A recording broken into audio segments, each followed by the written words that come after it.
girls, Sally here from Bridalicious. You've probably heard about and experienced firsthand the addictive nature of sugar. But maybe you didn't know that sugar has been shown to light up the same centres of the brain as the drug heroin. Yes, sugar could almost be referred to as an acceptable yet unregulated drug in our modern society, and one which we dish out in abundance to children. I don't know about you, but I think that calls for alarm bells. If you had to take a wild guess at how much your daily intake of sugar is, what would you say? Would you say 10 teaspoons might be a lot? Think 3 times that. Americans average 71 kilograms of sugar per year.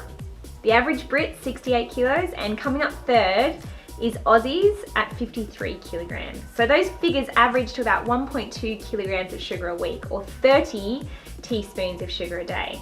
Ouch. So this is 30 teaspoons of sugar a day. So clearly we're addicted to sugar in a big way. So how bad is it actually for our health? One of the first things we need to get clear on is that not all sugars are created equal. There's a big difference between existing or natural sugars versus added or refined sugars. Naturally occurring sugars are those found naturally in foods such as fruit in the form of fructose and milk in the form of lactose. The added sugars are the ones you need to care about. Sugar actually goes by at least 65 names, which can be super confusing. The most common added sugars though are regular table sugar and high fructose corn syrup, also known as HFCS. So how much sugar should you be having? The World Health Organization has actually freshly released their daily sugar guidelines, and they recommend the intake for a normal adult of a normal BMI, excluding sugars in fruit, vegetables and milk, should be less than 10% of their total energy intake. So this is equal to 12 teaspoons of sugar, or 50 grams. They also added a further reduction to below 5% of your total daily calories, which is equal to 6 teaspoons of sugar, would have additional health benefits. So that means as Aussies, currently we're eating about 18 to 24 teaspoons more sugar than we should be. So a simple formula to keep in mind when reading food labels is that 4 grams of sugar equals 1 teaspoon of sugar.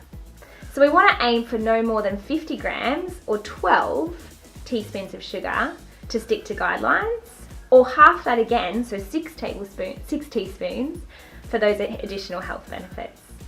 Another good way to test out food sugar content is to check out the nutritional information panel and aim for items that have less than 10% of sugar or less than 10 grams when you look at the 100 gram column. Some of the worst offenders that have sneaky added sugars are soft drinks, cereal, pasta sauces, fruit yogurt and energy drinks. Be sure to check the 100 gram column on these items especially. So what does sugar actually do to your body? Besides being called the new tobacco and considered an addictive drug, or thereabouts, we all know how habit forming sugar can be. We get stressed or tired, or that 3:30itis starts to kick in mid-afternoon, and instantly we reach for sugary treats like a soft drink, lollies or chocolate. Because sugar has a heroin-like effect that lights up those pleasure centers in the brain, it makes us feel instantly good. But what it also does is it overrides your hunger signals so that you eat high sugary foods, but then you feel hungry almost immediately, yet you've got a few extra calories on your hips. One of the common added sugars is fructose, which isn't recognized by your hunger hormone, and consequently, the main hunger hormone ghrelin doesn't get toned down as it would if we ate high quality foods with greater proportion of low GI carbs, protein or fat. Talk about hijacking your brain. What hope do we have? Well, it's not all doom and gloom. Sugar is everywhere, but you don't have to let it run your life or ruin your health. You can break the sugar habit and begin right now. So here are 4 steps that will help you stop sugar cravings or prevent them from actually kicking in. Number 1, don't buy it. Don't keep it in the house. So re-engineer your environment like we talked about in your planning week, and if you haven't already, so that sugary temptations are actually kept out of sight, out of mind. Number 2, increase your intake of superfoods. As was reinforced last week, food cravings are often a sign of nutrient deficiencies, which leave your brain hungry, but superfoods are actually jam-packed with nutrients, so shoot for natural, antioxidant-rich whole foods as a guide. Number 3, consider a supplement of chromium or glutamine. The brain feeds from either glutamine or glucose. If you give it glutamine, it actually shuts down the craving response.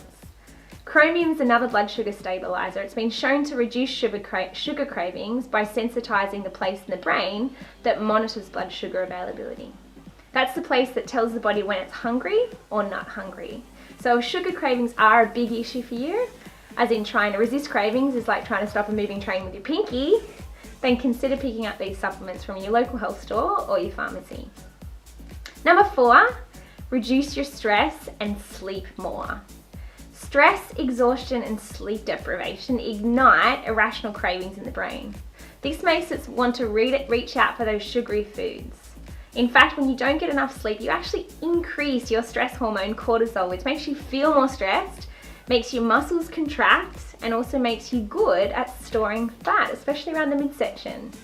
What also happens, ironically, when we don't get enough sleep is that your happy hormones or your endorphins drop. One of your main happy hormones is the hormone serotonin, and ironically, 80% of your serotonin receptors are in your stomach. So if you're feeling both stressed and tired, a really natural, intuitive way to boost your happy hormones is reaching for food. So again, let's work smarter, not harder, by getting enough sleep, 7 to 9 hours, and managing your stress levels. So based on where you're at, reflect on what this means to you, your sugar cravings, and your plan of attack to get rid of them or minimize them. If you're anything like me, I really don't appreciate anything that controls me or being in the grip of an addiction.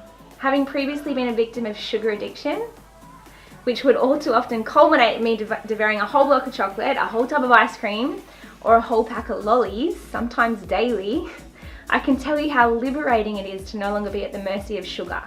Don't get me wrong, I love to eat sweet foods, my favourite being ice cream, as I am genuinely convinced that when I'm licking an ice cream, everything is right with the world. But I no longer consume the whole tub in a single sitting.